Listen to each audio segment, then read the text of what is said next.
Okay, let's dive right into this. You know, when the rest of the world is sleeping peacefully at night, somewhere out there, far, far from home, a UN peacekeeper is standing guard in the heavy, dark silence of a conflict zone.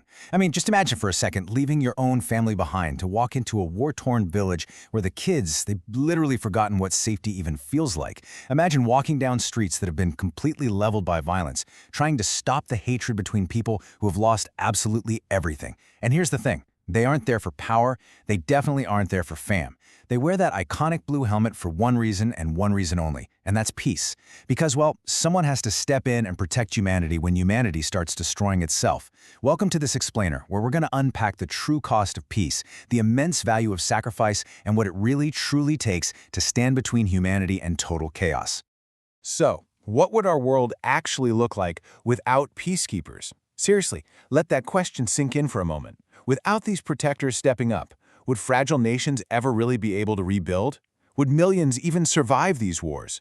Or would children in these conflict zones be left entirely without food, shelter, or medicine? We really have to ask ourselves if hope could even survive in places that are just completely consumed by violence. This isn't just about some symbolic day of remembrance. We're talking about the literal survival of humanity in its darkest, most vulnerable corners. Section 1. The History of the Blue Helmets. A legacy of standing between humanity and chaos.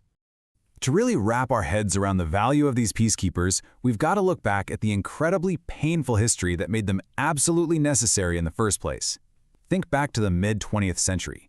Two catastrophic world wars had just erased entire cities off the map, collapsed global economies, and left anywhere from 50 to 80 million people dead. That's a staggering number. And the terrifying realization back then was that without some serious international cooperation, modern warfare could literally destroy civilization itself. No exaggeration. So in 1945, the United Nations is created, born out of this desperate mandate to prevent another global war. And then, just 3 years later in 1948, the first ever UN peacekeeping mission launches to monitor a ceasefire after the Arab-Israeli conflict. This was a total game changer. It set this new precedent that neutral observers could actually help hold fragile truces together. Over the decades, these peacekeepers evolved into humanity's front line, stepping into some of the most terrifying conflicts you can imagine. We're talking about the aftermath of the genocide in Rwanda or the deeply complex ethnic conflict in Bosnia. These were places where institutions had completely collapsed, and honestly, nobody else was willing to go. Fast forward to 2002, and the international community finally formally recognized this staggering, decades-long sacrifice, officially establishing May 29th as the International Day of UN Peacekeepers. Section 2. The Hidden Economics of Peace. Why global stability is an economic necessity. Now, what's really interesting about this is how it totally pivots our understanding.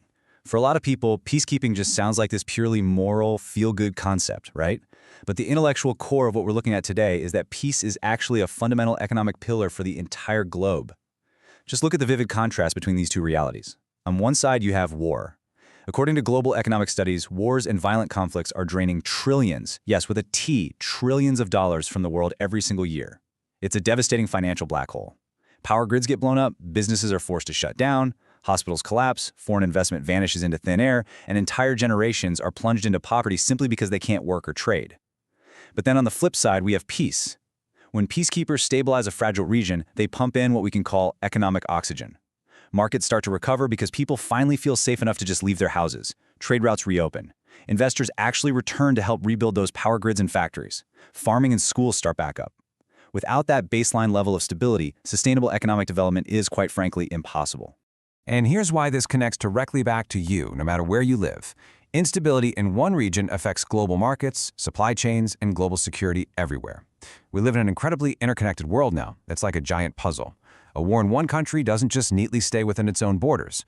We've all seen how regional conflicts can trigger these massive global refugee crises or choke off vital agricultural exports, which leads to food shortages and spikes in inflation everywhere and completely break down global shipping lanes. Powerful economies actually support peacekeeping missions because distant instability directly hits their own wallets at home. So you see, peacekeeping isn't just about stopping bullets. It is a vital global survival strategy. Section 3. The Psychological Toll. Statistics explain conflict. Stories reveal humanity. But you know, behind all those global markets, the treaties, the high-level policies, are the actual human beings wearing those blue helmets. 70,000. Just let that number sink in. That is the massive scale of human courage we are talking about right now. As we speak, more than 70,000 peacekeepers are actively serving in some of the most dangerous, unpredictable regions on the planet, from Africa to the Middle East. They are out there right now trying to prop up fragile governments and protect civilians, and the reality of their day-to-day lives, it's unimaginable. They're navigating improvised explosives, trying to negotiate with local warlords, and protecting vital water sources in extreme climates, all while having to maintain strict, absolute neutrality. Their mission is so simple to say out loud, but nearly impossible to actually pull off. And the cost? Over 4,000. More than 4,000 UN peacekeepers have died in service since these operations first began. Thousands of human beings who left the safety of their own homes to protect total strangers in distant lands, and they never came back. Behind every single one of those fallen peacekeepers is a grieving family. A mother, a father, a child, waiting for someone who made the ultimate sacrifice just so a community they had never even met could live to see another day. Because what they are really fighting for goes way, way beyond just rebuilding roads and bridges. They're fighting for psychological stability, and what that means is the reduction of fear and the restoration of trust. See, violence fundamentally destroys the basic trust needed for a society to function. When neighbors start turning on neighbors or armed groups terrorize local villages, the communities living under that kind of constant fear develop this intense generational trauma and hopelessness. The physical reconstruction of a town, it's completely meaningless without this psychological healing. Peacekeepers help create the actual space for that healing to happen. Just their presence alone can reduce immediate fear, it can encourage displaced families to finally return home, and it allows a deeply traumatized community to begin that long, hard emotional process of trusting one another again. Section 4. Modern Peacekeeping Challenges. Evolving Threats in an Interconnected World. Now, the landscape peacekeepers are stepping into is shifting incredibly fast, and the job is becoming terrifyingly complex, and this brilliantly illustrates the new reality. Today's peacekeepers are facing 5 massive modern threats. We aren't just talking about standing between 2 traditional armies on a battlefield anymore. No, we are dealing with cyber warfare, terrorism, climate displacement, organized crime, and sophisticated disinformation campaigns. These are invisible, completely borderless threats. A disinformation campaign can literally incite a deadly riot against peacekeepers in a matter of hours, just by spreading rumors on social media. Climate change is displacing millions of people, forcing them into neighboring territories and sparking violent conflicts over really scarce resources like water. Today, peacekeepers frequently have to enter regions where non-state armed groups just completely ignore international law. Combating all of this, it requires advanced diplomacy, deep cultural understanding, and lightning-fast technological adaptation. It takes so much more than just a physical military presence. It requires entirely new strategies to protect humanity from these incredibly complex, overlapping crises. Section 5. A shared global responsibility, building a culture of peace. Which brings us to a really critical realization. Maintaining global stability, that isn't a burden solely meant for the United Nations or the Blue Helmets. Peace cannot be maintained by them alone. It is a shared responsibility, an active, living culture that belongs to all of us. And there are very real, practical ways you can observe this day in your own everyday life. First, it starts with simply learning about global conflicts, because understanding the real human cost builds vital empathy. From there, you can support humanitarian NGOs. Honestly, even the smallest contributions provide incredible, tangible help to displaced families on the ground. Also, in our digital age, you can consciously choose to promote peace online. Social media is just packed with division. Using your voice for compassion is a surprisingly powerful tool.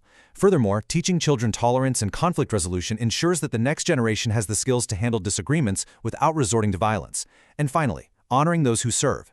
Recognizing the profound sacrifices of the peacekeepers, doctors, and volunteers who risk absolutely everything. Every single one of us can contribute to this culture of peace.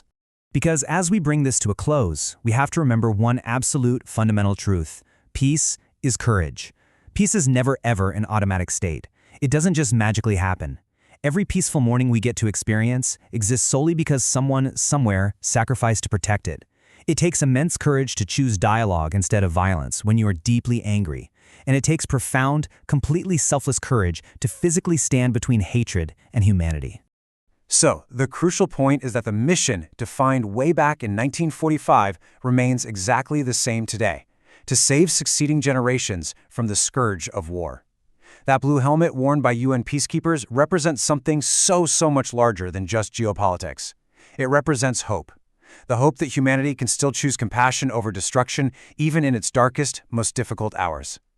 As we wrap up this explainer, I really want to challenge you with a final thought to carry with you today. Ask yourself, What kind of world do you want future generations to inherit? A world divided by hatred, or a world united by humanity? Ultimately, the choice is ours to make. Keep learning, keep asking those tough questions, and thank you so much for joining me to explore the true cost of peace.